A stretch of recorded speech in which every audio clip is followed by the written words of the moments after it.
ব্রাহ্মণবাড়িয়ার তিতাসের বন্ধ থাকা ১৪ নম্বর কূপের ওয়ার্কওভার শেষ। আগামী ২-১ দিনের মধ্যে জাতীয় গ্রিডে যুক্ত হবে অন্তত ১৫ মিলিয়ন ঘনফুট গ্যাস।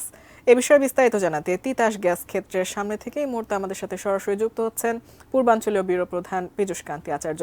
পীযূষ কান্তি আচার্য, ২-১ দিনের মধ্যেই জাতীয় গ্রিডে যুক্ত হবে এখানকার যে গ্যাস।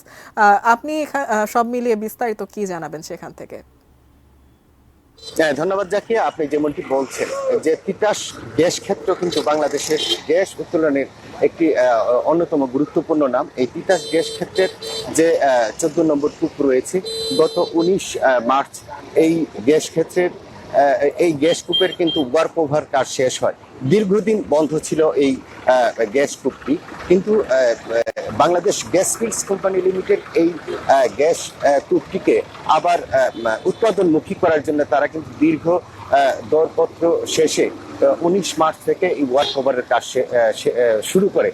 কিন্তু গতকাল রাতে এই ওয়ার্ক ওভারের কাজ শেষ হয়েছে এবং এই গ্যাস ক্ষেত্র থেকে, এই গ্যাস কূপ থেকে যখন প্রায় 15 মিলিয়ন ঘনফুট গ্যাস কিন্তু প্রতিদিন জাতীয় গ্রিডে যুক্ত হবে এবং তারা আশা করছেন এই 1-2 দিনের মধ্যেই জাতীয় গ্রিডে এই 15 মিলিয়ন ঘনফুট গ্যাস যুক্ত হবে। এখানে আরেকটি তথ্য দিয়ে রাখি যে ব্রাহ্মণবাড়িয়ার যে তিতাস গ্যাস ক্ষেত্র রয়েছে, দেশের সবচেয়ে পুরনো এই তিতাস গ্যাস ক্ষেত্রে কিন্তু 23টি কূপ থেকে দৈনিক 392 মিলিয়ন ঘনফুট গ্যাস কিন্তু উত্তোলিত হচ্ছে। এই তিতাস গ্যাস ক্ষেত্রে কিন্তু আরো প্রায় 60টি গ্যাস কূপ কিন্তু নতুন করে পুনরুজ্জীবিত করার চেষ্টা চলছে এবং পর্যায়ক্রমে এই 60টি গ্যাস কূপই কিন্তু তারা ওয়ার্ক ওভার করবে। আর এই তিতাস গ্যাস ক্ষেত্রের যে গ্যাস রয়েছে, এই গ্যাস দিয়ে কিন্তু দেশের একটি বৃহৎ চাহিদা মেটানো হয়ে থাকে।